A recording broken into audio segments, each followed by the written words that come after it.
Opinion nga Albina Hyseni. Kosova po përjeton një nga momentet më të ndërlikuara politike dhe sociale që nga shpallja e pavarësisë në vitin 2008, mungesa e stabilitetit institucional dhe vonesa në proceset vendimarrëse gjatë vitit 2025 janë vlerësuar nga National Intelligence Council, CIA dhe Departamenti Amerikan i Shtetit si sinjale alarmi për një rrezik serioz të destabilitetit të vendit. Sipas raportit të fundit të NICS për Ballkanin, në vitin 2024, vonesat në formimin e institucioneve të reja dhe dobësia e strukturave shtetërore kanë krijuar hapësira të rrezikshme për ndërhyrje të aktorëve të jashtëm dhe për rritjen e pasigurisë së brendshme. Kosova po përballlet edhe me një krizë të thelluar ekonomike.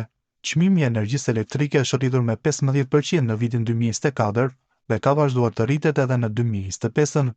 Produktet bazike si buka, vaj dhe qumshti kanë pësuar rritje nga 10% deri në 18%. Inflacioni ka kaluar mbi 8%, duke prekur rënd fuqinë blerëse të qytetarëve. Departamenti Amerikan i Shtetit sa kaq në raportin e tij për vitin 2024 vlerëson se proceset gjyqësore po zvarriten 3 deri në 5 vite.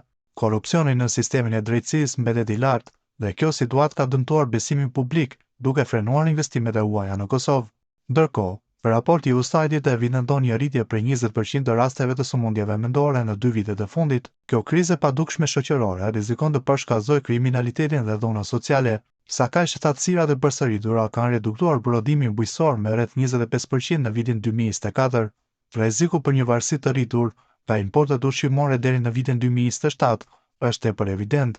Agjencitë e inteligjencës amerikane rekomandojnë formimin e shpejtë të një qeverie funksionale pas zgjedhjeve të nënshkurtit, reforma në sistemin gjyqësor me mbështetje ndërkombëtare, paketa emergjente për shtresat më të prekura ekonomikisht, investime në shtetin mendor, hartimin e një strategjie për menaxhimin e ndryshimeve klimatike.